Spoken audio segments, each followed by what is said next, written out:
तो इस लेक्चर में हम एक नए सेक्शन की शुरुआत करेंगे, जैसे मैंने कहा अभी अभी।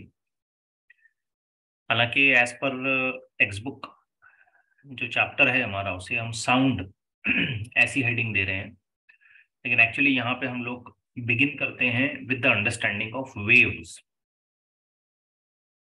You can treat waves as a complete section of your syllabus. काफी सारे क्वेश्चन कॉम्पिटिटिव एग्जामिनेशन में वेव से related पूछे जाते हैं। कोई भी कॉम्पिटिटिव एग्जामिनेशन हो, मेंस हो, जेई की या नीट हो, एमएसटी सीईटी हो, इवन जेई एडवांस लेवल हो, तो एक स्ट्रॉन्ग फंडामेंटल बिल्ड करना इसमें बहुत ज़्यादा ज़रूरी है। तो ये लेक्चर इंट्रोडक्टरी रहेगा।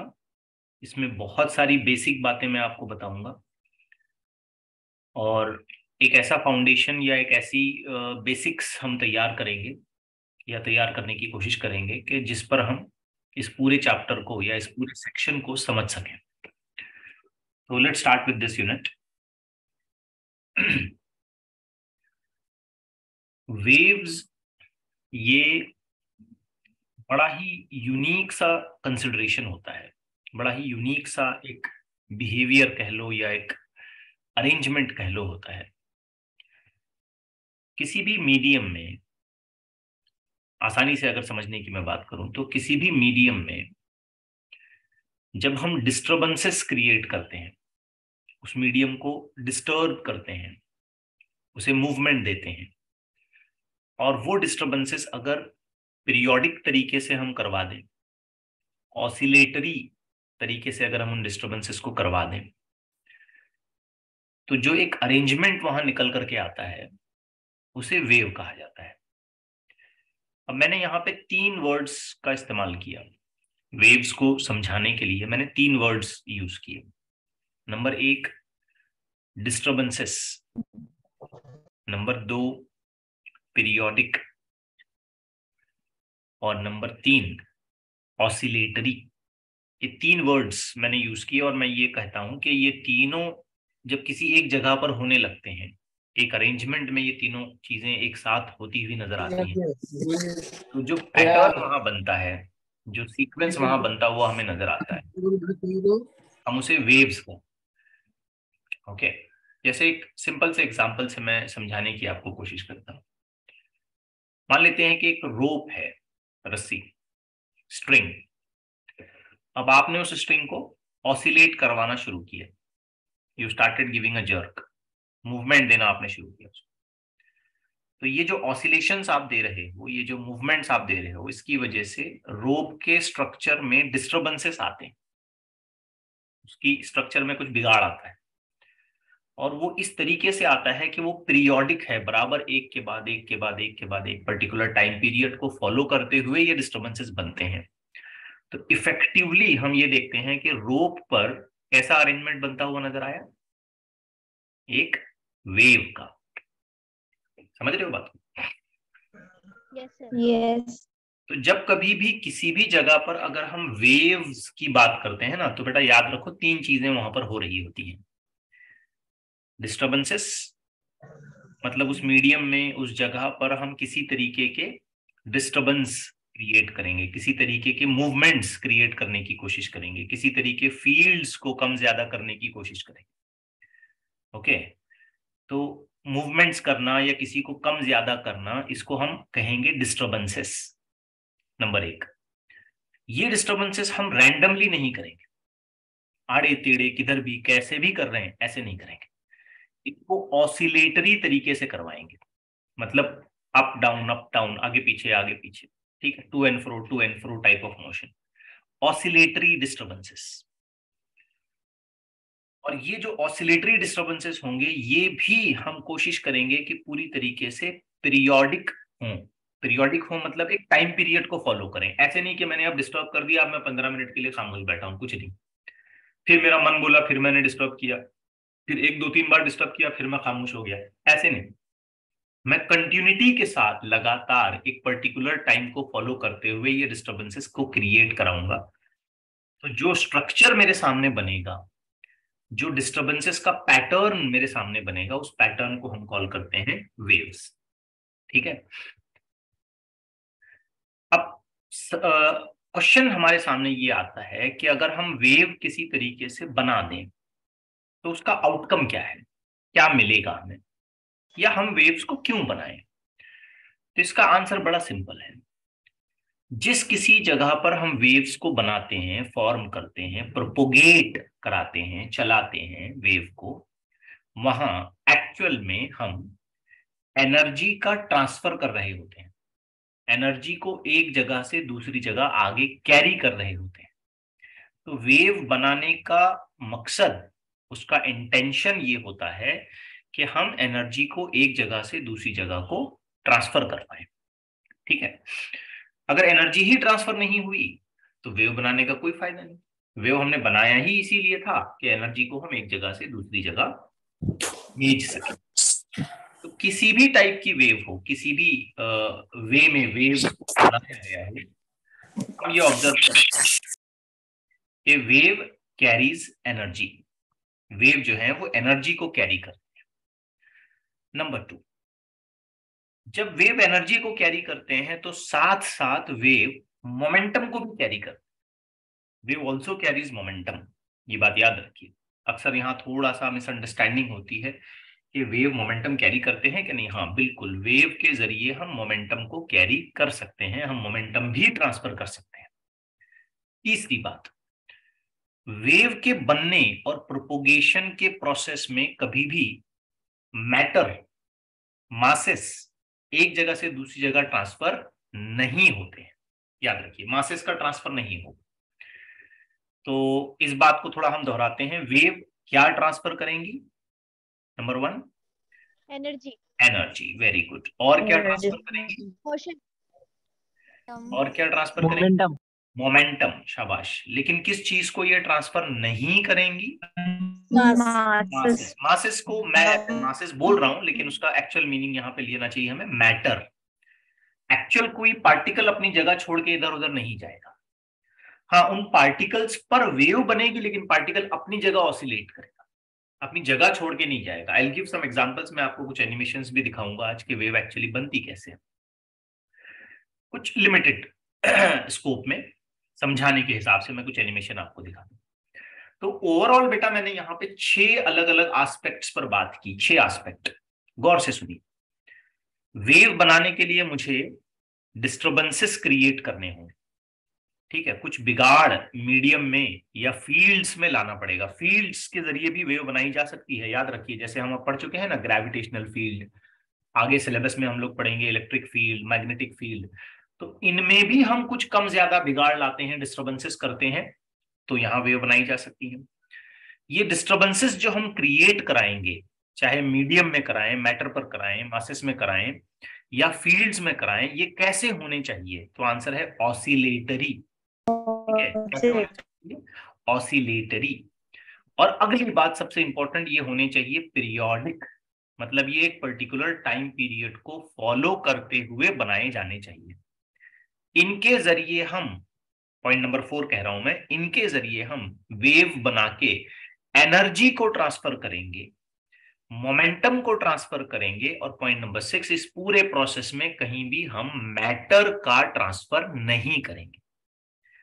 अब ये सारी बातें जोड़ लो, वेव की डेफिनेशन आपके सामने आ जाएगी। गौर से सुनिए। Oscillatory disturbances which are periodic in time and space. ठीक है, oscillatory disturbances which are periodic in time and space, and they transfer, they carry energy and momentum. However, they do not carry the matter or the masses in it, is called as waves. Okay?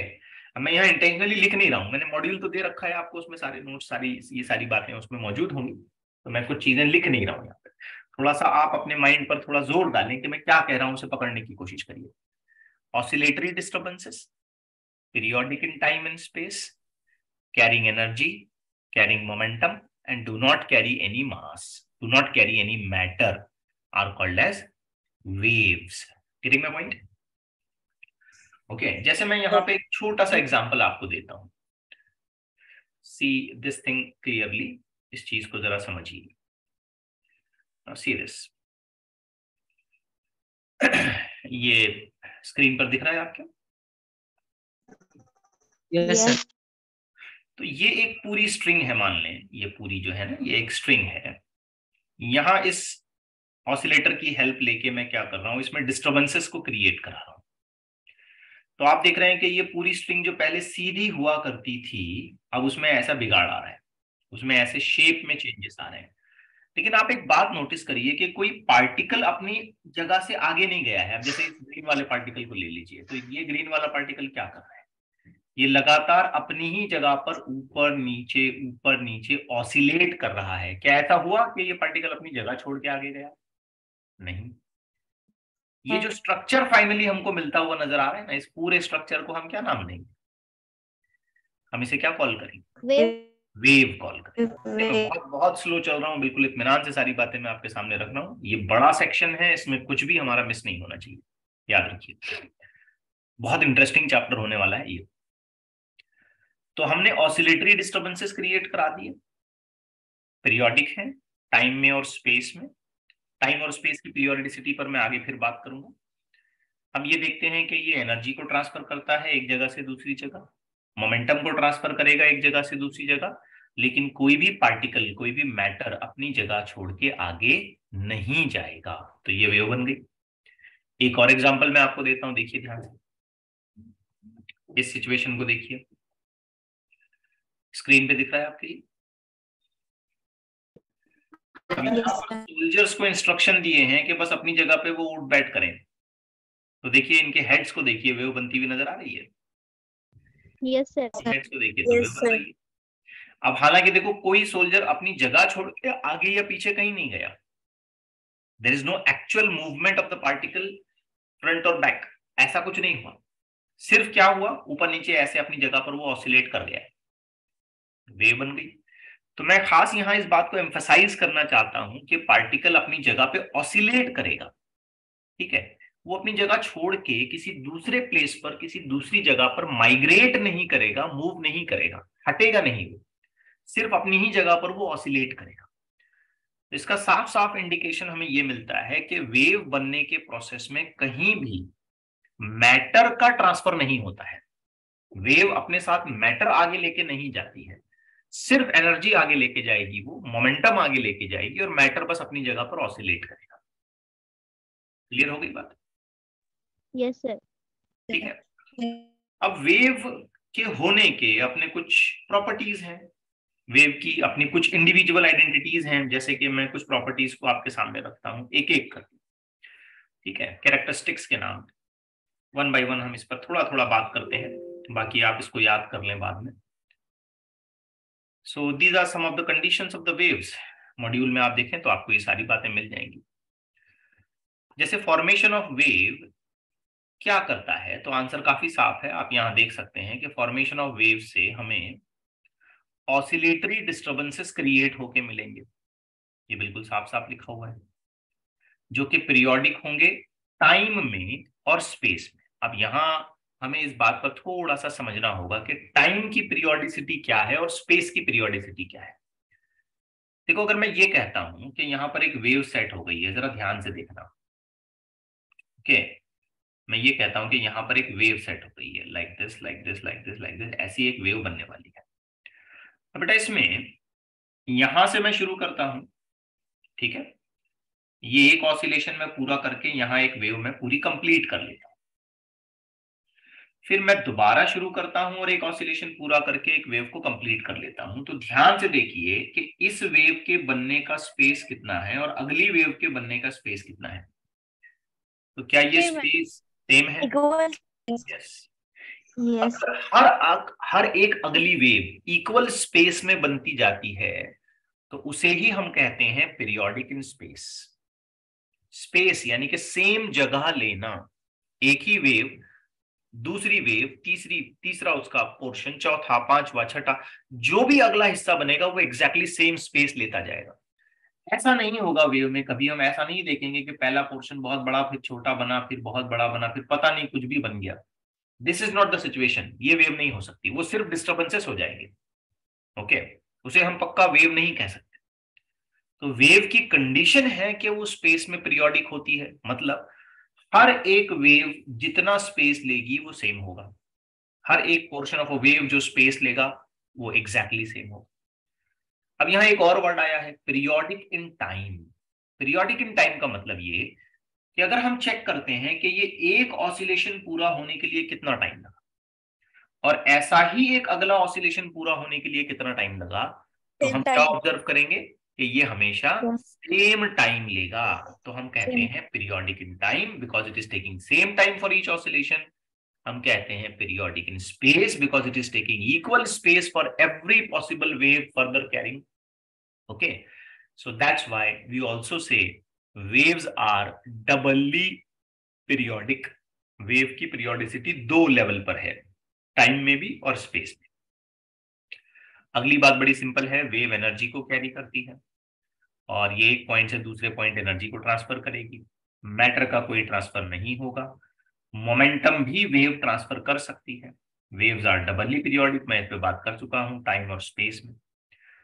Now during the disturbances, अब देखिए ये एक खास बात है, जब ये wave propagate हो रही है, अब इमेजिन करिए कि यहां पर मेरे पास एक रोप है, ठीक है, और मैं यहां से इस जगह से वेव स्टार्ट से यानी कि यहां से वेव बनाना शुरू करता हूं, तो ये वेव बनती जाएगी। मींस ये रोप ऐसे ऊपर नीचे अपने हिसाब से ऑसिलेट होती जाएगी एंड दिस विल कैरी।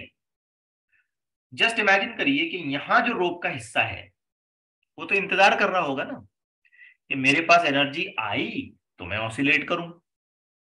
तो the further portion, the next portion of the string of the medium is waiting on hold. Let this disturbance come on to me. मेरे पास आने दो उसको। अभी जैसे मैंने आपको सोल्जर का स्ट्रक्चर दिखाया, एक अरेंजमेंट दिखाया, तो जो लास्ट लास्ट वाले सोल्जर थे वो तो वेट कर रहे थे ना कि मेरी बारी आए तो मैं ऊपर नीचे ऑसिलेट करूं। Yes, जब sir. तक उनका नंबर नहीं आया तब तक वो खामोश खड़े थे। करेक्ट है बात? Yes, sir. तो Yes, जब sir. वेव प्रोपोगेट करती है, during the propagation of wave, each particle receives disturbance little later than its preceding particle.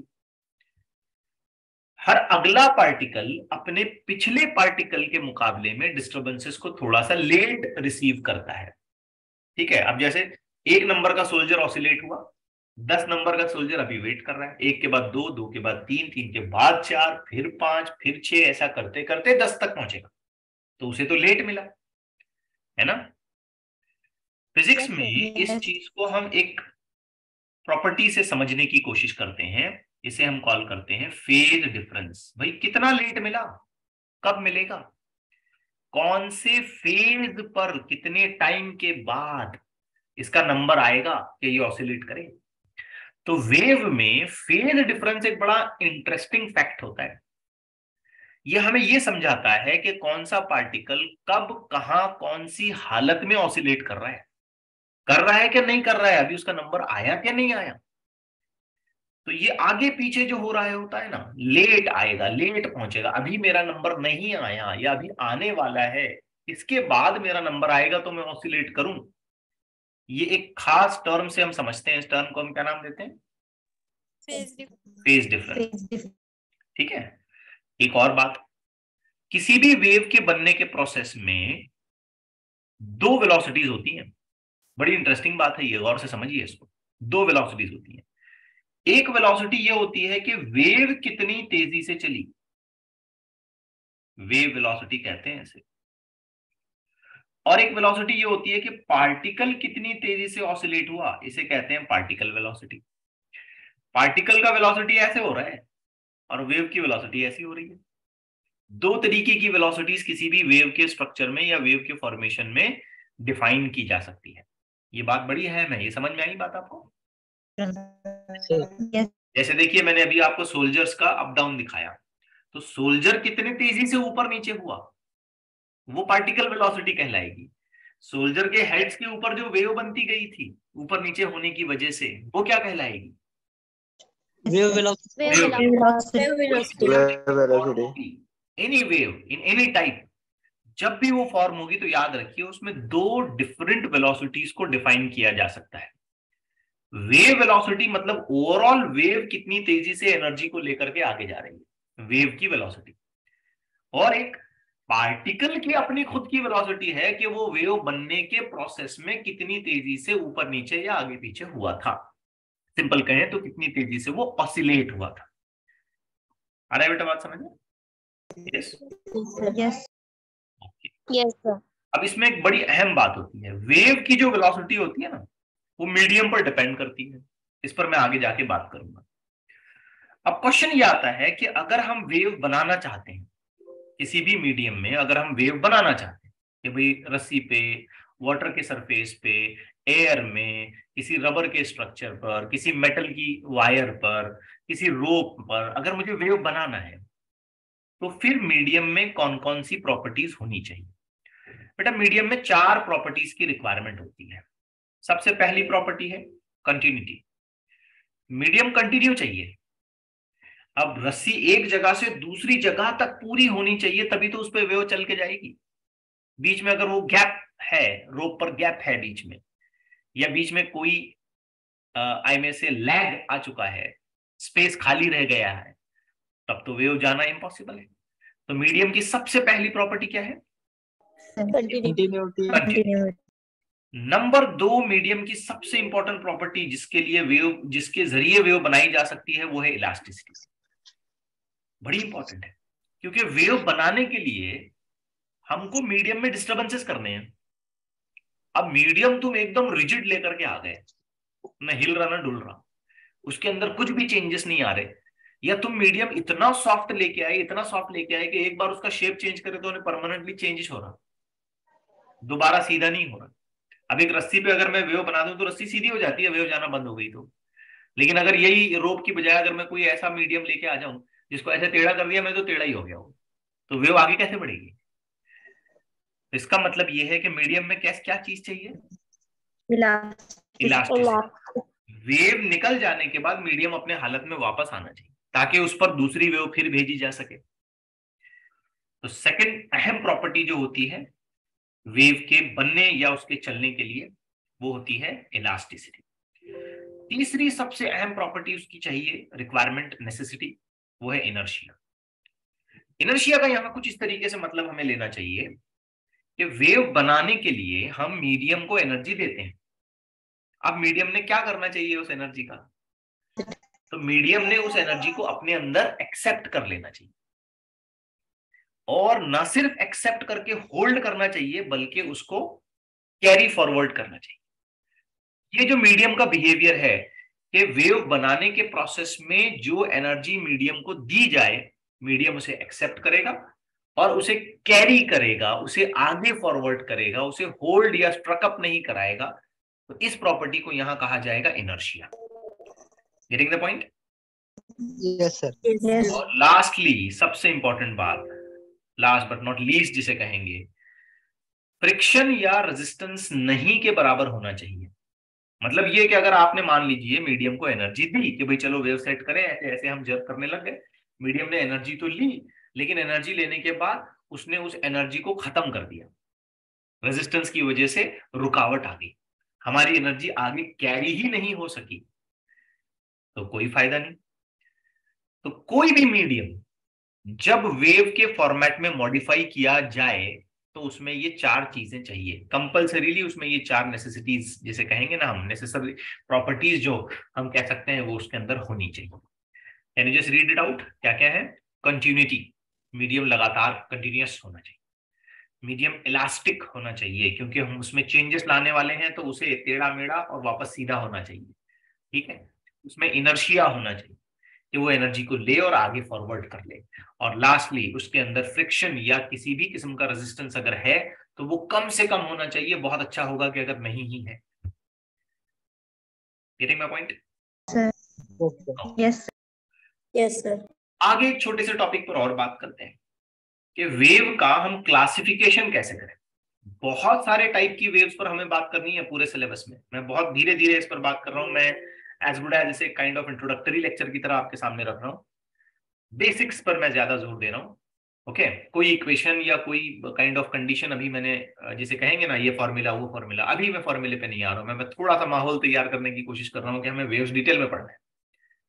अब आगे आते हैं क्लासिफिकेशन।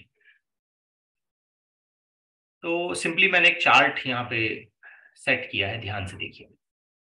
वेव्स की बहुत सारी कैटेगरीज हम बनाएंगे और ये सारी चीजें हम सिलेबस में पढ़ने वाले हैं, सारी की सारी चीजें। नंबर 1, पहले हम वेव को क्लासिफाई करेंगे, उसे डिवाइड करेंगे बेस्ड ऑन मीडियम।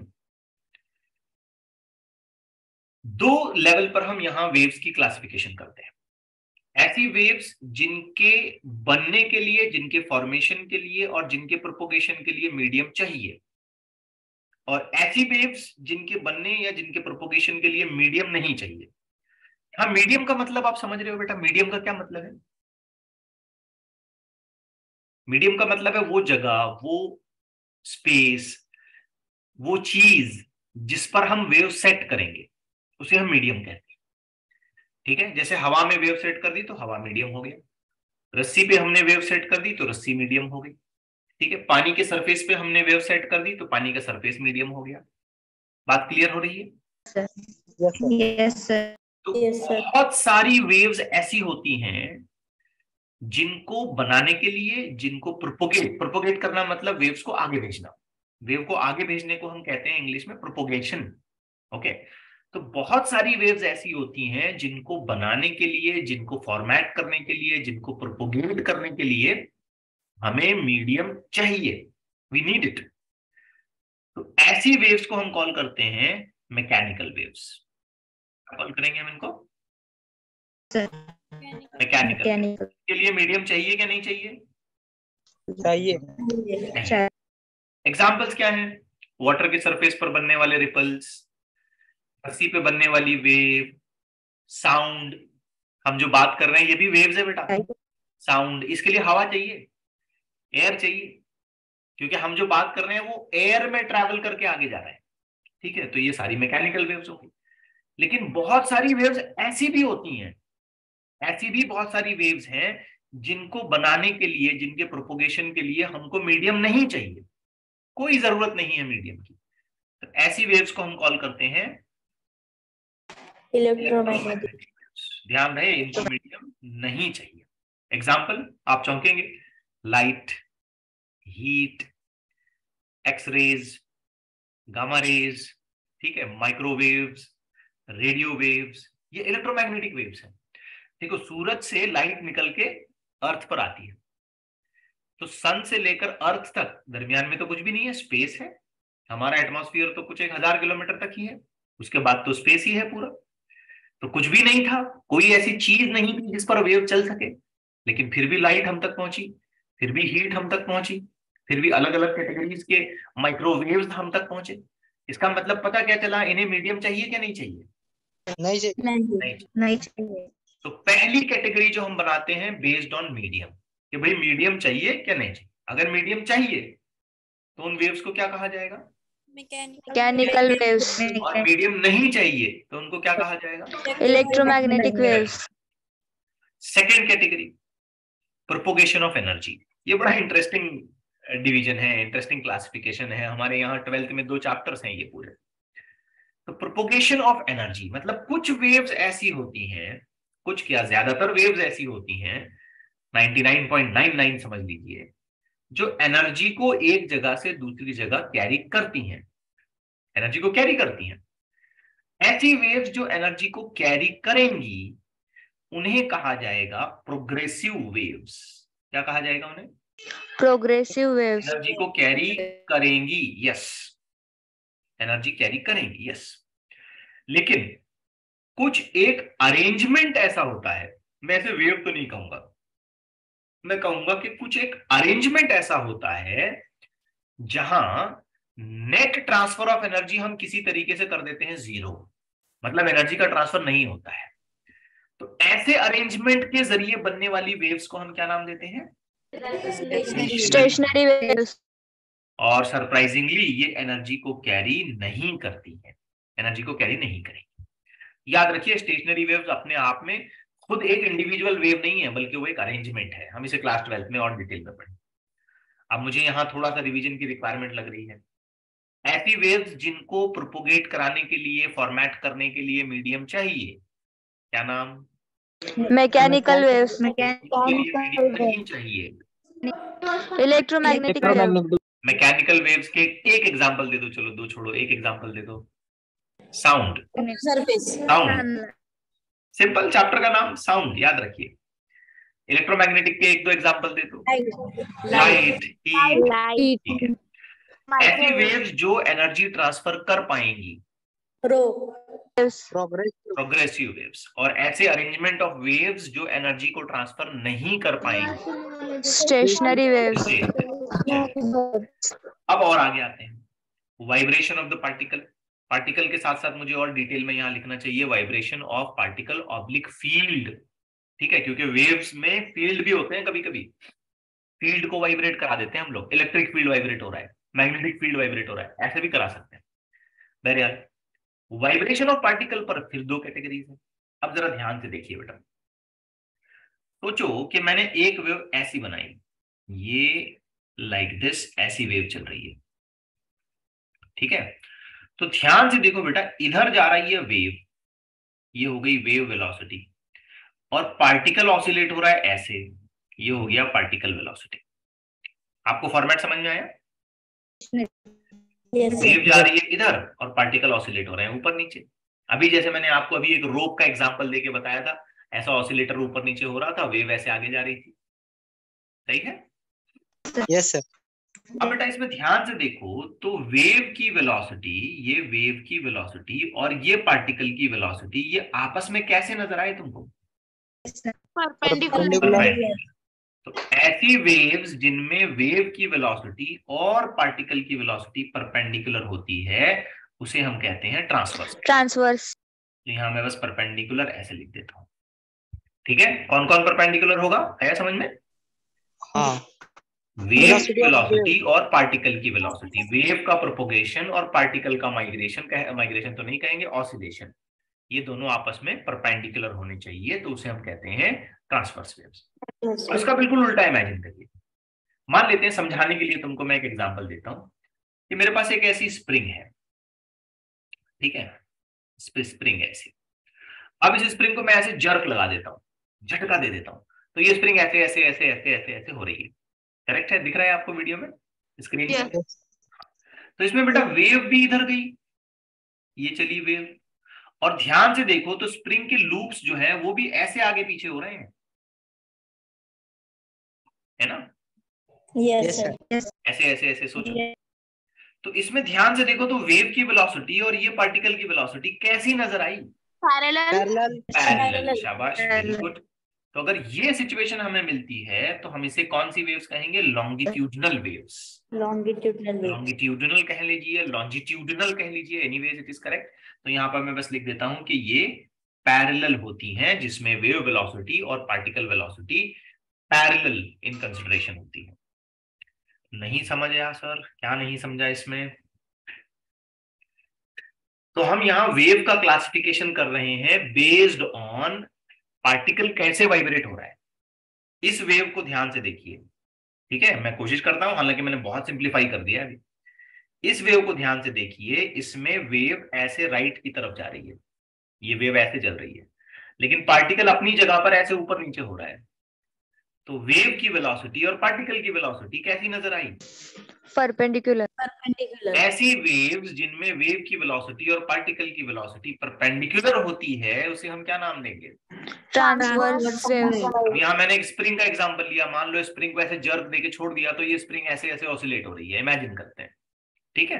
तो इस सिचुएशन में जो स्प्रिंग के लूप्स हैं वो ऐसे आगे पीछे ऑसिलेट करेंगे, वेव भी कुछ ऐसे आगे पीछे चलेगी, है ना? तो इस सिचुएशन को समझने की कोशिश करिए, वेव और पार्टिकल दोनों की वेलोसिटीज कैसी नजर आई? पैरेलल। ऐसी वेव्स को हम कहते हैं लॉन्जिट्यूडनल वेव्स। ओके, इसके डिटेल अभी आने वाले हैं, ये चैप्टर बहुत डिटेल में हम इस बात पर कवर करेंगे। इनफैक्ट इस चैप्टर में यही चीज है, ट्रांसवर्स और लॉन्गिट्यूडनल वेव की प्रॉपर्टीज, उनकी वेलोसिटीज, उनके प्रेशर के लिए कैलकुलेशन, और आई में से इलास्टिक कैलकुलेशंस, और बहुत कुछ आएगा। ओके, यहाँ सिर्फ मैं हल्का फुल्का इंट्रोडक्शन में फिर दोहरा रहा हूँ आपको, मैं just making this chapter ready for further discussion. अगला क्लासिफिकेशन हम करते हैं बेस्ड ऑन डायमेंशंस, कि वेव कितनी डायरेक्शंस में एनर्जी को कैरी कर रहा है। अब ये बड़ा सिंपल सा है, इस पे ज्यादा मैं समझता नहीं हूं कि मुझे ज्यादा बोलने की जरूरत है। अगर वेव सिर्फ एक ही डायमेंशन में एनर्जी को कैरी करती है तो वन डायमेंशनल वेव, जैसे कि एक रस्सी पर बनी हुई वेव। अगर वेव दो डायरेक्शन में एनर्जी को कैरी करती है तो हम उसे कहते हैं टू डायमेंशनल वेव, जैसे कि पानी के सरफेस पर, पानी के सरफेस टू डायमेंशनल, इधर उधर, समझ रहे हैं, एक्स और y axis, two dimensional waves. अगर वेव्स तीनों डायरेक्शन में एनर्जी को कैरी करती है, जैसे कि साउंड, अब मैंने बात की तो आगे भी सुनाई दिया, पीछे भी सुनाई दिया, ऊपर भी सुनाई दिया, नीचे भी सुनाई दिया, राइट में भी सुनाई दिया, लेफ्ट में भी सुनाई दिया, थ्री डायमेंशनल कैरी। तो ऐसी वेव्स को हम क्या कॉल करेंगे? Three dimensional. एनर्जी कौन से डायरेक्शन में कैरी हो रही है? सिर्फ एक तो वन डायमेंशनल, दो तो टू डायमेंशनल, और तीनों डायरेक्शन में अगर वो कैरी हो रही है एक्स वाई जेड तो हम कहेंगे three dimensional. Lastly, apart from all this, ये सबसे जबरदस्त आइडिया है, मैटर वेव्स। मैटर वेव्स हम 12th के सिलेबस में बाकायदा एक पूरा चैप्टर पढ़ने वाले हैं। Okay, dual nature of matter. सुनने में थोड़ा अजीब लगेगा आपको इस वक्त कि हर एक पार्टिकल के साथ, जैसे कि इलेक्ट्रॉन या कोई भी एटॉमिक स्ट्रक्चर का कंसिडरेशन अगर हम करते हैं, मूविंग पार्टिकल का कोई सेंस लेते हैं, तो हर एक पार्टिकल जो मूव कर रहा है उसके साथ एक वेव एसोसिएटेड होती है। मॉडर्न फिजिक्स का फिनोमेना है ये। उसके साथ एक वेव जुड़ जाती है। क्यों जुड़ती है, उसकी स्पेसिफिकेशंस क्या हैं, ये बाद में पढ़ेंगे। फिलहाल ऐसे ही समझिए कि बिल्कुल एक नए कैटेगरी की वेव यहां पर हम लोग डिस्कस करते हैं, मैटर वेव्स, यानी कि हर एक मूविंग पार्टिकल के साथ एक वेव जुड़ी हुई होती है, उसके साथ लगी हुई होती है एक वेव। उस वेव को हम कॉल करते हैं मैटर वेव। सो ये कुछ क्राइटेरियाज हैं जिसके जरिए हम वेव्स को क्लासिफाई करने की कोशिश करते हैं, based on medium, based on energy propagation, based on vibration of the particle, based on the dimensions, and finally the matter wave, जिसे हम कहेंगे dual nature of the matter. Okay, now coming to the most important part of this chapter. सबसे important बात आ रही है, अब इस बात को बिल्कुल बिल्कुल मिस ना करें। कोई भी वेव जब फॉर्मेट की जाती है या बनाई जाती है, माइक अपने प्लीज ऑफ रखें आप लोग, तो उस वेव की अपनी कुछ प्रॉपर्टीज होती हैं, अपने कुछ पैरामीटर्स होते हैं। अब ये सबसे इंपॉर्टेंट बात आ रही है, यहां कोई भी स्टूडेंट जरा भी गड़बड़ नहीं करेगा समझने में, क्योंकि यही चीज है मैथमेटिकल इवैल्यूएशन में हमें हेल्प करेंगे। Parameters of the wave. भाई एक वेव बन गई किसी भी टाइप की, किसी भी क्राइटेरिया में, किसी भी लेवल पर, कैसे भी क्लासिफाई किया गया, उस वेव में क्या क्या है जिसका एनालिसिस हमें करना है, या जिसके जरिए हम समझ पाए कि ये वेव कैसी है, तो वो है पैरामीटर्स। ठीक है, ध्यान से समझिए। सबसे पहला पैरामीटर मैं आपके सामने रख रहा हूं, वो है वेव का एम्पलीट्यूड। क्या चीज? एम्पलीट्यूड। ठीक है, चलिए मैं इसे डायरेक्ट आपको एक एग्जांपल के जरिए समझाता हूं। डायरेक्ट समझाता हूं मैं आपको, एक दूसरी स्क्रीन शेयर कर देता हूं। यहां देखिए, ये ऑसिलेशन हो रहे हैं, दिख रहा है स्क्रीन पर सभी को? ठीक है, ये जो है ना बेटा, इसका मीन लाइन है। ये जो डॉटेड लाइन दिख रही है ना, ये इसकी मीन लाइन है। अगर ऑसिलेशन न कराए जाए, डिस्टर्बेंसेस न कराए जाए, तो ये पूरी जो चेन है ये इस मीन लाइन पर आके खड़ी हो जाएगी। करेक्ट है? यस। अब किसी भी पार्टिकल को देखिए आप, ऊपर नीचे चल रहा है, तो कोई भी पार्टिकल अपने ऑसिलेशन के दौरान ज्यादा से ज्यादा कितना डिस्प्लेस होता है, मीन लाइन से ज्यादा कितना ऊपर, या ज्यादा से ज्यादा कितना नीचे आता है। ज्यादा से ज्यादा डिस्प्लेसमेंट जो हो सकता है ना उसका, उसे कहा जाएगा एम्पलीट्यूड। समझे आप बात को? Yes sir. अच्छा, ये कौन सी वेव है बाय द वे? लॉन्गिट्यूडनल है क्या ट्रांसवर्स है? ट्रांसवर्स है बेटा, शाबाश, वेरी गुड। कैसे पहचाना तुमने ये ट्रांसवर्स है? परपेंडिकुलर। ये वेव आगे जा रही है ऐसे, परपेंडिकुलर है। यहाँ से वेव शुरू होती है और ऐसे राइट की तरफ आगे जाती है, लेकिन आप ध्यान से देखो तो पार्टिकल ऐसे ऊपर नीचे ऑसिलेट हो रहा है। तो वेव के ऑसिलेशन और पार्टिकल के ऑसिलेशन और वेव का प्रोपोगेशन परपेंडिकुलर है। Very good. अच्छा, आपको एम्पलीट्यूड का मतलब समझ में आया? Yes. अब कोई भी पार्टिकल पकड़ लो, ये वाला ग्रीन पार्टिकल पकड़ लो, ये देखो ज्यादा से ज्यादा ऊपर मीन पे आया, ज्यादा से ज्यादा नीचे, फिर ऊपर, फिर मीन पे आया, फिर नीचे, फिर मीन पे आया, फिर ऊपर, ये ऐसे ही करता रहेगा अपनी जगह पे। इसके पास एनर्जी पहुंचेगी तो ये ऐसे ही करेगा। बात समझ आई? और एनर्जी आगे कैरी हो रही है, देखो, देख लो, ध्यान से देख लो, इस स्ट्रक्चर को अच्छे से समझने की कोशिश करो। किसी भी पार्टिकल को उठा के देख लो, ठीक है, हर एक पार्टिकल अपने अपने हिसाब से अपनी अपनी जगह पर एक पर्टिकुलर लेवल पर ऑसिलेट करता जा रहा है। जैसी एनर्जी उसके पास आई उस हिसाब से वो कैरी कर रहा है। Getting the point? और ये यहाँ मेन सोर्स ऑफ एनर्जी है, ये एनर्जी दे रहा है, ये कैरी होती जा रही है, कैरी होती जा रही है, कैरी होती जा रही है, just moving forward like this. तो यहाँ एम्पलीट्यूड का क्या मतलब है, कोई बताएगा मुझे? एनीवन? नहीं नहीं, क्रेस्ट और ट्रफ की बात नहीं बेटा। एम्पलीट्यूड का सिंपल सा कितने ऊपर जाता है और कितने नीचे जाता है। हाँ, वेरी गुड। जब भी ऑसिलेशंस होंगे वेव बनने के प्रोसेस में, तो पार्टिकल अपनी मीन पोजीशन से, जैसे मान लो ये जो ब्लू लाइन में बना रहा हूं ना, ये मीन पोजीशन है। अब मान लेते हैं पार्टिकल ऐसे ऑसिलेट हो रहा है, ये एक स्ट्रक्चर में बना के बता रहा हूं, पार्टिकल हमेशा ऊपर या हमेशा नीचे नहीं होगा। आप देख रहे थे ये पार्टिकल वक्त आने पे ऊपर जा रहा था, फिर मीन पे आ रहा था, फिर नीचे जाएगा। बात समझ आ रही है आपको? अच्छा। तो ये जैसे मानो मैंने फोटो ले लिया वेव की, किसी एक इंस्टेंट ऑफ टाइम पे मैंने फोटो ले लिया तो मुझे ऐसे दिखा, क्या हमेशा ऐसा होगा? नहीं। सोचिए ये पार्टिकल मैं यहां दिखा रहा हूं रेड से, फॉर एग्जांपल ये पार्टिकल मैं यहां दिखा रहा हूं, तो क्या ये पार्टिकल हमेशा यहां रहेगा? नहीं सर। नहीं, बल्कि ये इस जगह पर, इस लाइन पर ये पार्टिकल ऐसे ऊपर नीचे ऑसिलेट करता रहेगा। बात समझ आई सबके? और वेव ऐसी जाएगी। तो कोई भी पार्टिकल अपने ऑसिलेशन के दौरान, during its oscillation, mean position से ज्यादा जितना ऊपर गया उसे क्या कहा जाएगा? एम्पलीट्यूड। एम्पलीट्यूड। और दो तरीके से इस एम्पलीट्यूड को बताया जा सकता है, ये जीरो, ये जो मैक्सिमम ऊपर आया इसको प्लस ए बोलेंगे, और मैक्सिमम जो नीचे गया इसको बोलेंगे माइनस ए। बात समझ आई? ठीक है, तो इसे कहेंगे एम्पलीट्यूड। अच्छा, एक बात मुझे बताना, थोड़ा समझने की कोशिश करना। मुझे बताओ ये पार्टिकल रेड वाला अगले इंस्टेंट पर क्या करेगा? नीचे जाएगा क्या और ऊपर जाएगा? नीचे जाएगा। नीचे जाएगा। कैसे पता लगा? कैसे पता लगा नीचे जाएगा? कैसे पता लगा? मैक्सिमम मैक्सिमम हाइट पे ऊपर जाकर फिर नीचे। नहीं बेटा, एक लॉजिक देखने का इसमें। मीन पर आएगा। एक मिनट रुको ना। जब भी कोई पार्टिकल के बारे में पूछा जाएगा कि ये बाद में किधर जाने वाला है, what is it's next stage, तो ये देखने का कि इसके पीछे क्या है, क्योंकि इस पार्टिकल के जो पीछे का पोर्शन है यही आगे मूव करने वाला है। आ रहा है समझ में?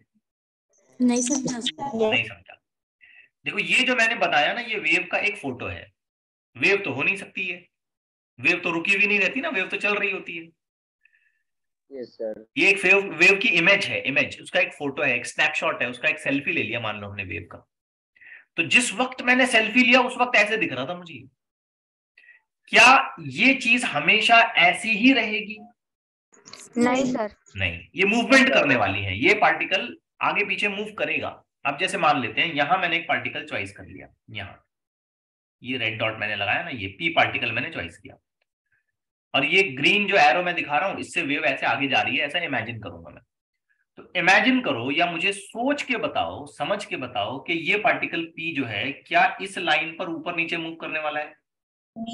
Yes sir. तो मुझे बताओ कि पी पार्टिकल का अगला मूवमेंट ऊपर की तरफ है या नीचे की तरफ है? नीचे। नीचे की तरफ।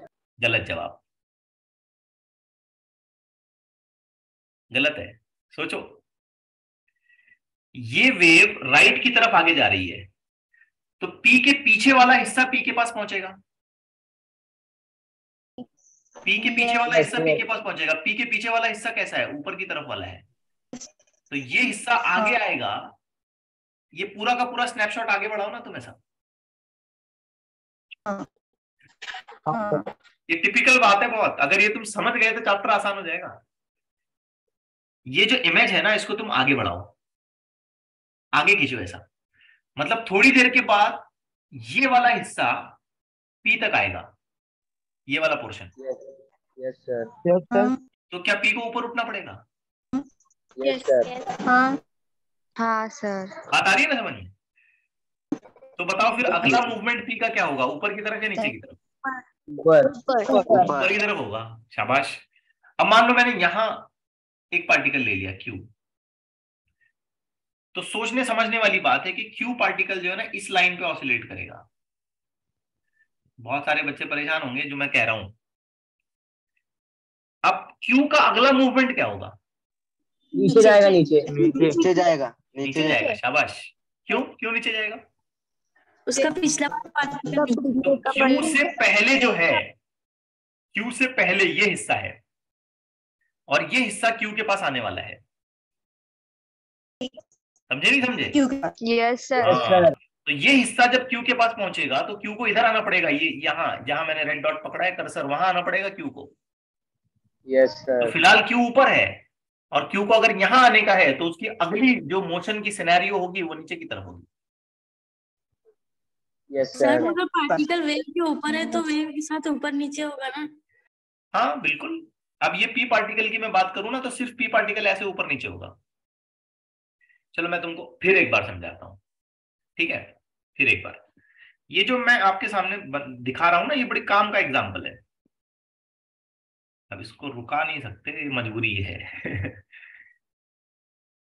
इसको देख, किसी भी एक पार्टिकल को इमेजिन करके देख लो तुम। ये ग्रीन वाले पार्टिकल को इमेजिन करो, ठीक है? इसकी हालत वैसी होती जा रही है जैसे इसके पिछला हिस्सा था। देख लो, यस सर।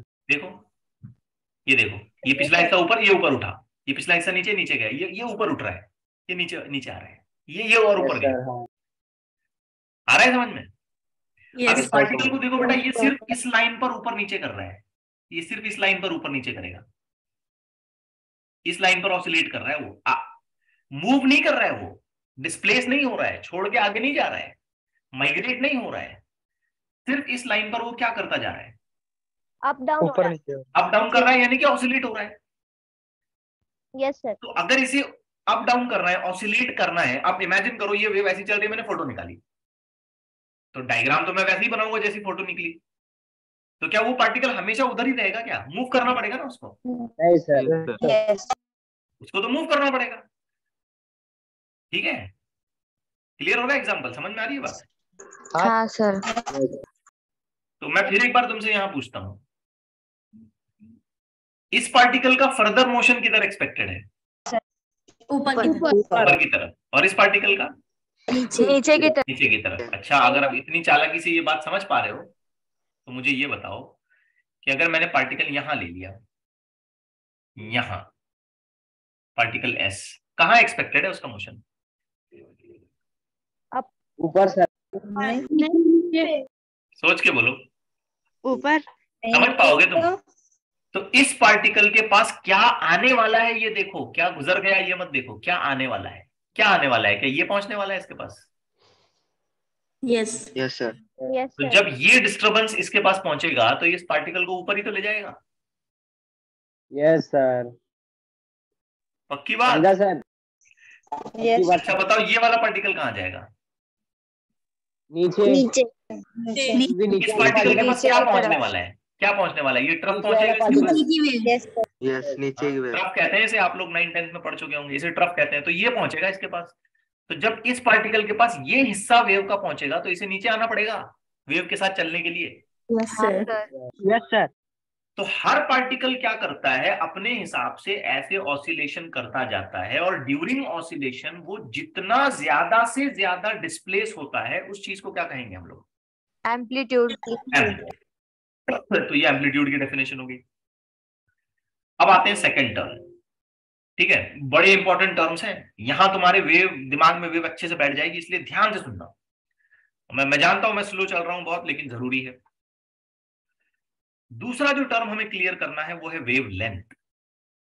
अब एक वेव बन गई मान लो, इमेजिन करते हैं, क्लियरली समझो बेटा। माइक्स की तरफ प्लीज ध्यान दें, सारी लेक्चर्स रिकॉर्ड हो रही हैं तो आपकी बातें भी आ जाएंगी अंदर। अब मान लेते हैं बेटा एक वेव बन गई है, ये वेव ऑलरेडी सेट है, तो मैंने एक स्नैपशॉट ले लिया वेव का, ठीक है? स्नैपशॉट समझते हो ना, एक सेल्फी ले लिया वेव का, तो मुझे ऐसा दिखा।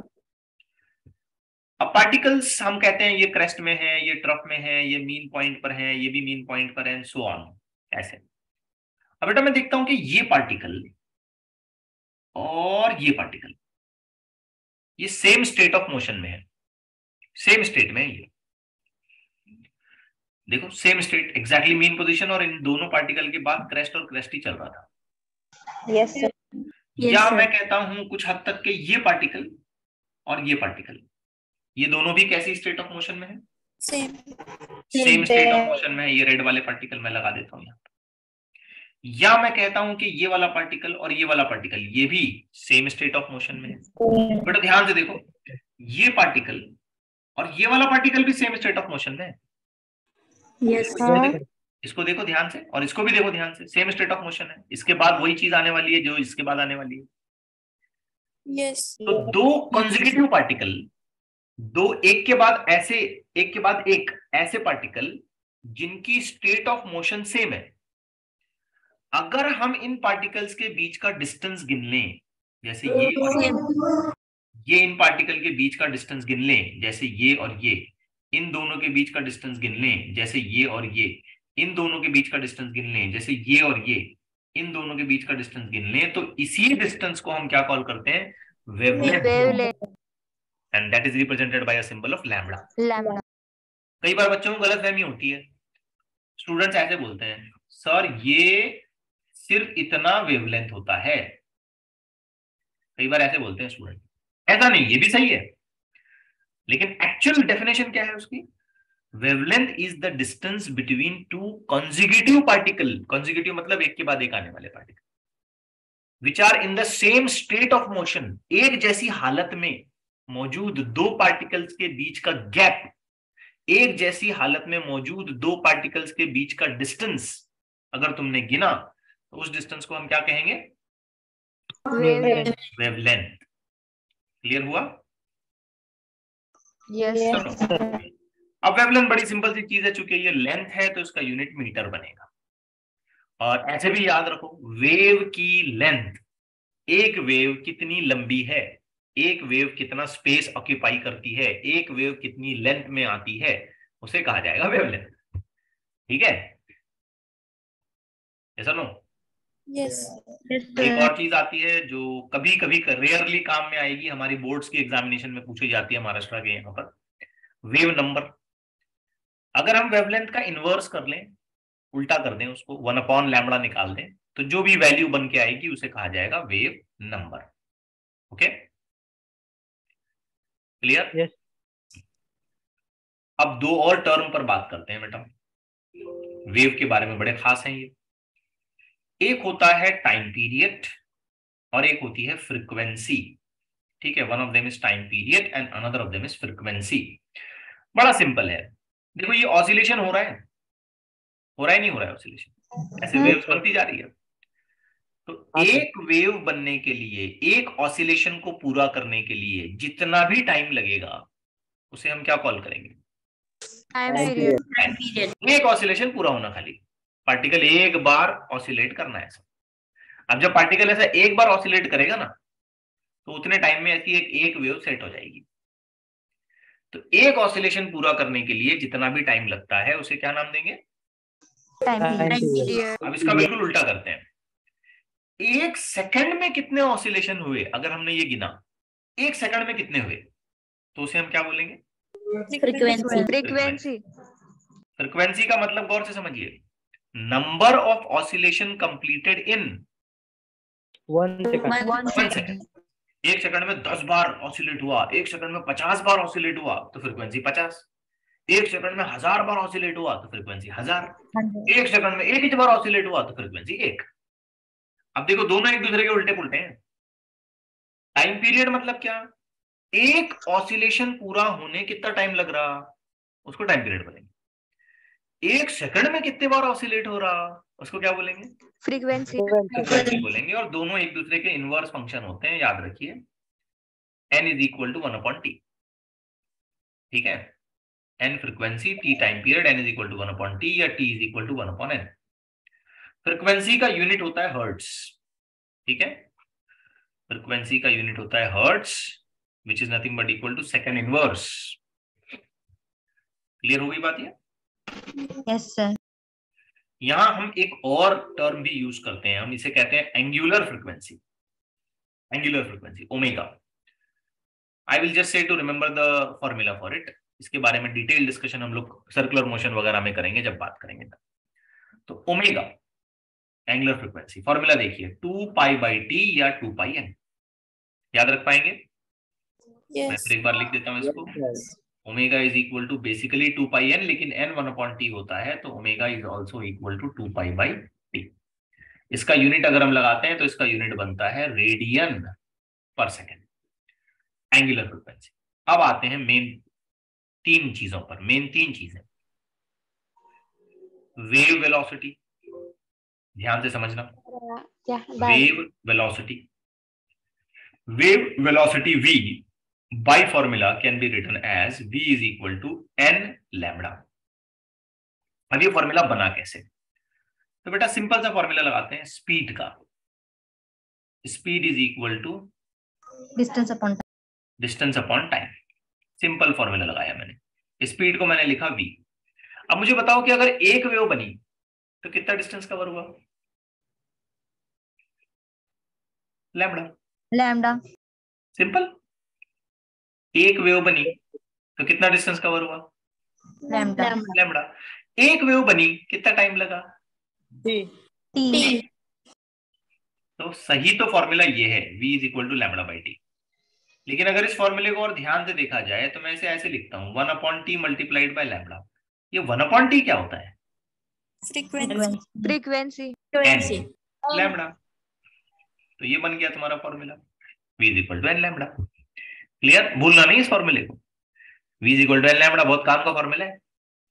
कल के लेक्चर में मैं जब इसके न्यूमेरिकल्स लूंगा सारे न्यूमेरिकल यहीं से निकलेंगे। v is equal to n lambda. दोहराओ मन में अपने, v is equal to n lambda. अब एक बात याद रखो, इंपॉर्टेंट बात याद है, मतलब इंपॉर्टेंट बात है। वेव की जो वेलोसिटी होती है ना, it depends on medium. Medium की प्रॉपर्टी होती है। मीडियम कैसा होगा इस पर डिपेंड करेगा कि वेव की वेलोसिटी कितनी होगी। ठीक है? मीडियम बदलेगा तो ही वेव की वेलोसिटी बदलेगी। अगर एक कांस्टेंट मीडियम है, जैसे एयर है, कुछ चेंज नहीं, एयर सेम कैटेगरी की एयर, ना डेंसिटी में चेंज आ रहा है ना टेम्परेचर में चेंज आ रहा है, कुछ नहीं, तो जब तक वो एयर रहेगी और जब तक उसमें वेव बनती रहेगी तब तक वो सेम वेलोसिटी से चलेगी। तो वेव की वेलोसिटी चेंज अगर हो रही है तो उसकी एक ही शर्त है, क्या चेंज होना चाहिए? मीडियम। तुम बोलेंगे सर अपन एक काम करेंगे n को बड़ा करेंगे। बेटा तुम n बड़ा करने जाएंगे ना तो लैम्डा छोटा होता, खुद ब खुद होता। तुम ऐसा सोच सकते हैं ना, सर एक काम करेंगे ज्यादा फ्रीक्वेंसी लिए तो अपन को ज्यादा वेलोसिटी मिलेगी, ऐसा हो ही नहीं सकता। अगर तुम ज्यादा फ्रीक्वेंसी बनाने के चक्कर में गए तो वेव का एडजस्टमेंट इस तरीके से होता है कि उसकी वेवलेंथ कम हो जाएगी। तो एक पैरामीटर बढ़ा तो दूसरा घटा, ये v कांस्टेंट रहता। तो v सिर्फ एक ही चीज पर डिपेंड करेगा, किस पर? मीडियम पे। n और लैम्डा को कम ज्यादा कर कर तुम वेव की वेलोसिटी को कभी भी चेंज नहीं कर दिमाग सकते। में बिठाओ। वेव की वेलोसिटी सिर्फ एक कंडीशन पर चेंज होंगी कि तुमको मीडियम चेंज करना पड़ेगा। वेव को एक जगह से दूसरी जगह लेके जाना पड़ेगा, छोटी पतली रस्सी से मोटी रस्सी पे लेके जाना पड़ेगा, कम टेम्परेचर वाली एयर में से ज्यादा टेम्परेचर वाली एयर में लेके जाना पड़ेगा। तुमको मीडियम की प्रॉपर्टी बदलनी पड़ेगी, तब तुम वेव की वेलोसिटी चेंज कर पाओगे। अदरवाइज वेव की वेलोसिटी फ्रीक्वेंसी और लैम्डा पे कंट्रोल नहीं की जाएगी। सर अलग अलग रो पर भी चेंज होती है। हाँ बिल्कुल, रोप अगर अलग अलग कर दिए हमने तो मीडियम बदल गया। मीडियम मतलब वो जगह, वो स्पेस, वो चीज जिसमें से वेव जा रही है। अभी बताया थोड़ी देर पहले मैंने आपको। तो ये बात अपने दिमाग में अच्छे बिठाओ, वेव की वेलोसिटी को कंट्रोल करने वाला पैरामीटर एक ही है, और वो क्या है? मीडियम और मीडियम के प्रॉपर्टीज। मीडियम और मीडियम के प्रॉपर्टीज जैसे डेंसिटी, टेम्परेचर, उसके अंदर की इलास्टिसिटी वगैरह वगैरह वगैरह। मेनली मोटा मोटा हिसाब किताब बोलेंगे तो मीडियम। मीडियम में बदलाव हुआ, मीडियम में चेंजेस हुए तो ही वेव की वेलोसिटी चेंज होगी, नहीं तो वेव की वेलोसिटी का कोई कुछ नहीं बिगाड़ सकता। दिमाग में बिठाओ बात, ठीक। Yes sir. अब एक और टर्म आता है, पार्टिकल वेलोसिटी। ठीक है, पार्टिकल वेलोसिटी। यहाँ पे मैं आपको मतलब आई एम सॉरी टू से आपको इसको याद रखना पड़ेगा, क्योंकि अभी हमारा ऑसिलेशन ये चैप्टर हुआ नहीं है। अब सिलेबस का जो सीक्वेंस है उसमें ऑसिलेशन अपने पास 12th में है, तो हम फिर भी कोशिश करेंगे, ये चीज हम 12th के सिलेबस में डिराइव करते हैं। तो फिलहाल आप इसे जस्ट याद रखिए कि पार्टिकल की वेलोसिटी ऐसे निकाली जाएगी। प्लस माइनस का मतलब पार्टिकल ऊपर नीचे, ऊपर भी जा रहा है नीचे भी जा रहा है। ओमेगा, ओमेगा का मतलब ये एंगुलर फ्रीक्वेंसी, एंगुलर वेलोसिटी कहते हैं। ए का मतलब ये हो गया बेटा एम्पलीट्यूड, आ रहा है समझ में, ज्यादा से ज्यादा कितना ऊपर जा सकता है। और वाई का मतलब हुआ डिस्प्लेसमेंट। देखो एम्पलीट्यूड और डिस्प्लेसमेंट बड़ा फर्क है। अगर पार्टिकल अपनी पीक पर पहुंचा, जैसे यहां यहां, तो इसे क्या कहेंगे? एम्पलीट्यूड। लेकिन पार्टिकल पीक पर पहुंचने से पहले पहले ऐसा भी तो कोई पार्टिकल हो सकता है जो अभी पीक पर गया नहीं, है ना, ऐसा भी तो हो सकता है। Yes, sir. तो पीक पर के अलावा, पीक को छोड़ करके बाकी के जो पोजीशंस हो सकते हैं जो मैक्सिमम से थोड़े बहुत कम है, या इनफैक्ट अगर मीन पर है तो जीरो भी, तो उस चीज को हम कहते हैं ये वाई, डिस्प्लेसमेंट। ठीक है, ये एम्पलीट्यूड मतलब ज्यादा से ज्यादा डिस्प्लेसमेंट, और वाई मतलब जो भी ज्यादा को छोड़ के जो भी बाकी का डिस्प्लेसमेंट है वो। क्लियर हो रही बात? Yes. ओके। पार्टिकल एक्सेलरेशन, थोड़ा वक्त एक्स्ट्रा दे सकते हैं आप मुझे आज? Yes, sir. Why? Yes yes sir. Sir. Particle acceleration, particle अगर मूव कर रहा है तो उसका एक्सेलरेशन भी होगा। ऊपर नीचे अगर चल रहा है, वाई एक्सिस में ऊपर नीचे, एक्स एक्सिस में आगे पीछे, ऐसे भी हो सकता है। तो बेस्ड ऑन दैट कि वो वाई में चलता है या एक्स में चलता है, उसका एक्सेलरेशन भी निकाला जा सकता है, माइनस ओमेगा स्क्वायर वाई और minus omega square x, depending on कि पार्टिकल के ऑसिलेशन वाई एक्सिस पर होते हैं या पार्टिकल के एक्सेलरेशन या डिस्प्लेसमेंट्स एक्स एक्सिस पर होते हैं। ओके, ठीक है बेटा। Yes. Now coming to the most sir दोनों जगह माइनस क्यों? हाँ, यहां पर minus, acceleration is always directed opposite to the displacement. Acceleration का जो सेंस होता है ना, वो पार्टिकल के डिस्प्लेसमेंट के अगेंस्ट होता है। पार्टिकल ऊपर जा रहा है तो एक्सेलरेशन नीचे आएगा, पार्टिकल नीचे जा रहा है तो एक्सेलरेशन ऊपर आएगा। अब ये ऑसिलेटरी प्रॉपर्टी है, एज आई सेड। इनफैक्ट मैंने अभी अभी कहा कि हमारा ऑसिलेशन ये चैप्टर हुआ नहीं है और हमने वेव शुरू कर दिया, तो यहाँ एक दो टर्म हमको थोड़ा सा एडजस्ट करके चलना पड़ेगा। तो माइनस का मतलब बेटा ये निकालो कि डिस्प्लेसमेंट और एक्सेलरेशन के डायरेक्शन अपोजिट है। Okay, yes sir. Now coming to the last and the most important term, most important, phase. Phase बड़ी अहम चीज होती है। वेव्स में अगर फेज ना समझे तो मैं मानता हूं कि वेव ही ना समझे। गौर से सुनना, थोड़ा टाइम एक्स्ट्रा मैं मांग रहा हूं, प्लीज दे देना। मान लेते हैं कि हमने एक वेव सेट करा दी, ध्यान से सुनना बेटा, ये मैंने ऐसी एक वेव सेट कराई। ठीक है, मोटा मोटा हिसाब किताब हम लोग ऐसे कहते हैं कि ये क्रेस्ट है, ये ट्रफ है, ये मीन है, वगैरह वगैरह ऐसे कहते हैं। लेकिन हर पार्टिकल की हर एक पोजीशन के लिए हम एक स्पेसिफिकेशन कर सकते हैं कि पार्टिकल कहाँ है, उसकी स्टेट क्या है। इसे जरा केयरफुली सुनिए। मैं क्या करता हूं कि इस वेव के पैरेलल में एक सर्कल बना देता हूं ताकि मैं आपको समझा सकूं। वेव के पैरेलल में मैंने एक सर्कल बनाया। ठीक है, ध्यान से सुनो बेटा, इस पॉइंट को देखो और इस पॉइंट को देखो। ठीक है, मतलब वेव के इस पॉइंट को मैं सर्कल पे यहां रिप्रेजेंट कर रहा हूं। अब ये वेव अपने हिसाब से ऐसे आगे बढ़ेगी और ये सर्कुलर मोशन में अपने हिसाब से ऐसे घूमेगा। इसका चक्कर ऐसे चलेगा और वेव का मोशन ऐसे होगा। Clear? Yes sir. Yes, sir. अब ध्यान से सुनना बेटा, मैं कुछ पॉइंट्स की मार्किंग करता हूं, जैसे ये पॉइंट, फिर ये पॉइंट, फिर ये पॉइंट और फिर ये पॉइंट। अब ध्यान से देखिए, सर्कुलर मोशन में ये पॉइंट यहां पहुंचेंगे, इसके लिए ये, इसके लिए ये, इसके लिए ये, और जब टॉप पर पहुंचेगा तो इसके लिए ये। ठीक है? Yes Yes, sir. sir. मेरा बेटा, अब मुझे एक बात बताओ, सर्कल के पॉइंट ऑफ व्यू से इस पॉइंट 1 से लेकर के 2 तक जाने के लिए मुझे कितना एंगल कवर करना पड़ा? 90 degree. 90 डिग्री। शाबाश। मैथमेटिकली मैं ठीक से कहूं रेडियन में तो पाई बाय 2 बोलूंगा। Yes, sir. ऑब्वियस बात है, इस पॉइंट 1 को मैं 0 मार्क कर सकता हूं एंगल के पॉइंट ऑफ व्यू से। तो सर्कल में इस पॉइंट का पैरेलल वेव में कौन है? ये वाला पॉइंट है। हाँ. तो इस पॉइंट का एंगल कितना हो जाएगा? 90। 0 क्यों बेटा? इस पॉइंट का पैरेलल ये है, इस पॉइंट का पैरेलल ये है, ये नीला यहां, अगले पॉइंट का पैरेलल यहां, अगले पॉइंट का पैरेलल यहां, और लास्ट पॉइंट का पैरेलल यहां। तो मुझे ये बताइए कि इस पॉइंट के हिसाब से अगर मैं एंगल डिफाइन करना चाहूं तो क्या एंगल बता पाऊंगा? 90.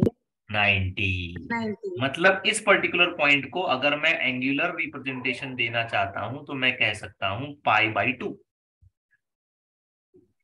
Yes sir. Yes. Yes. अच्छा, sir. इसी सिनेरियो को बेटा आगे कैरी करते हैं, इसी सिनेरियो को ना आगे कैरी करते हैं। इस पॉइंट के लिए बताओ तो क्या यहां एक पॉइंट लेना पड़ेगा? इस पॉइंट के लिए बताओ क्या यहां एक पॉइंट लेना पड़ेगा? इस पॉइंट के लिए देखो क्या यहां एक पॉइंट लेना पड़ेगा? और फाइनली इस पॉइंट के लिए क्या मुझे यहां एक पॉइंट लेना पड़ेगा? Yes. अब जरा सोच के देखो कि फर्दर अगर मैं और अगर नीचे आ गया तो कितना एंगल कवर किया? 180. हाँ, तो टोटल इधर से इधर पाई बाई 2 और इधर से इधर पाई बाई 2 यानी कि 180 यानी कि पाई। हाय। तो इस पॉइंट का करस्पॉन्डिंग एंगल मैं क्या बना सकता हूं? हाय। अब देखो ये पॉइंट वेव पर कहां है? मीन पर। 0 पर। मीन पर, 0 मीन। और ये पॉइंट भी वेव पर कहां है? मीन पर। लेकिन इसका मीन और इसका मीन अलग अलग है। हाँ. इसका फेज 0 है जबकि इसका फेज पाई है। फर्क पड़ रहा है। अगर मैं ये कहूं, सिर्फ मैं इतना कहूं, particle is on the mean position, तो इंफॉर्मेशन पूरी दिया क्या मैंने आपको? नहीं। लेकिन मैं कहूं the particle is at a phase of pi, तो तुम समझ जाओगे पाई मतलब 0, पाई बाय 2, 90, 180 आने वाला है अभी। बात समझ आई? Yes, sir. तो छोटा मोटा हिसाब किताब हमको ये समझ में आ रहा है कि वेव के हर एक पोजीशन के लिए मैं एक एंगल बता सकता हूं। देखो इस पोजीशन के लिए भी मैं एक एंगल बता सकता हूं, सोचो तो। ऐसे बना दूं एक एंगल यहां, ये एंगल। इस अगली पोजीशन के लिए भी मैं एक एंगल बना सकता हूं, अगली पोजीशन के लिए भी मैं एक एंगल बना सकता हूं। मतलब वेव की हर एक लोकेशन क्या मुझे एक एंगल के जरिए समझने में हेल्प हो सकती है? Yes, sir. उसी एंगल को हम फेज एंगल कहते हैं। काम की चीज है। अब मैंने वेव बनाई नहीं, वेव का डायग्राम नहीं बनाया, कुछ नहीं बनाया, मैंने खाली एंगल निकाल दिया, तुमको मैंने एंगल दे दिया, सिर्फ एंगल। तो समझ सकते हो ना, प्रोबेबिलिटी निकाल सकते हो ना कि इस एंगल के हिसाब से सोचा जाए तो ये वेव ऐसी हालत में यहां पहुंची होगी। समझ सकते हो? Yes, sir. अच्छा चलो और आगे कैरी करते हैं, बात को यहां रोकते नहीं है, थोड़ा आगे कैरी करते हैं। क्या इस पॉइंट के लिए इधर आएगा? Yes, इस sir. पॉइंट के लिए इधर आएगा। ऐसा करते Sir. करते करते ये लास्ट वाले पॉइंट के लिए यहां पहुंच जाएगा। इसका रिप्रेजेंटेशन 3 पाई बाय 2। 3 अब पाई बाय ध्यान 2। से देखो तो ये फिर एक बार पाई बाय 2 हो गया। मतलब कितना एंगल निकाला इसने? 270. Pi by 2। 3 pi by 2। आप डिग्रीज में कहो तो 270। 270। अब देखो ये भी क्रेस्ट में है, ये भी ट्रफ में है, ये भी मैक्सिमम एम्पलीट्यूड पर है, ये भी मैक्सिमम एम्पलीट्यूड है, लेकिन मैं कहता हूँ पाई बाय 2 तो फौरन दिमाग में आएगा positive amplitude. 3 pi by 2 negative amplitude, है कि नहीं? अच्छा और आगे कैरी करते हैं। अगर हम और आगे कैरी करें तो अगला पार्टिकल इधर और इधर, इधर और इधर, इधर और इधर, और फाइनली इधर और इधर। बताओ कितना एंगल बना? पाई, क्योंकि ये वापस से यहाँ पर पाई बाय 2 हो जाएगा। तो हमें समझ क्या आया? हमें समझ ये आया कि किसी भी वेव को हम उसके पोजीशंस के हिसाब से, उसके स्टेट के हिसाब से, उसके वाइब्रेटिंग कंडीशन के हिसाब से एक एंगल प्रोवाइड कर सकते हैं, एक एंगल उसे दे सकते हैं। अच्छा ये बात यहाँ रुकेगी क्या और आगे कंटिन्यू होगी? कंटिन्यू होगी। कंटिन्यू होगी, 2 पाई के आगे और आगे जाएगा, 3 पाई, 4 पाई, 5 पाई, 7 पाई, 10 पाई, थाउजेंड्स ऑफ पाई हो जाएगा, कोई प्रॉब्लम नहीं है। तो वेव जहां तक जाएगी ये सर्कल उसी हिसाब से और आगे ऐसे घूमता जाएगा, घूमता जाएगा, घूमता जाएगा, घूमता जाएगा, घूमता जाएगा। एक रिस्पेक्टिव एंगल हर एक पोजीशन को मैं दे सकता हूँ। मतलब उस पूरी वेव के पैटर्न को क्या मैं एंगल में बांट के देख सकता हूँ? Yes Yes, sir. sir. तो जो जो एंगल मैं दूंगा जिस किसी लोकेशन के लिए, जिस किसी स्टेट ऑफ मोशन के लिए, जिस किसी पोजीशन और वेलोसिटी के लिए, उस एंगल को मैं क्या नाम देने वाला हूँ? Phase. फेज। Phase angle. और फेज में डिफरेंस भी हो सकता है। जैसे सोचिए इस पॉइंट का फेज कितना है 0. जीरो। और इस पॉइंट का फेज कितना है, Pi. दोनों में डिफरेंस कितना है? पाई। 0 पाई माइनस 0 पाई। इस पॉइंट का फेज कितना है? पाई पाई बाई 2। और इस पॉइंट का फेज कितना है? Pi by 2। दोनों में डिफरेंस है, कितना डिफरेंस है दोनों में? पाई। पाई। 3 pi by 2 minus pi by 2 करो। मतलब हर एक वेव, हर एक पार्टिकल के अलग अलग फेजेस हैं और इनफैक्ट हम उन दोनों का डिफरेंस भी निकाल सकते हैं। और डिफरेंस निकाल के हम ये भी जज कर सकते हैं कि पहला पार्टिकल या जिस पार्टिकल के बारे में हम बात कर रहे हैं वो दूसरे पार्टिकल से कितना दूर है, उसकी क्या सिचुएशन है, उसकी क्या कंडीशन है। तो ये है वेव के पैरामीटर्स। तो मैंने आपको एक इंट्रोडक्टरी काइंड ऑफ डिस्कशन आज करवाया वेव्स के बारे में। आई होप आप ये सारी बातें याद रखें। ठीक है।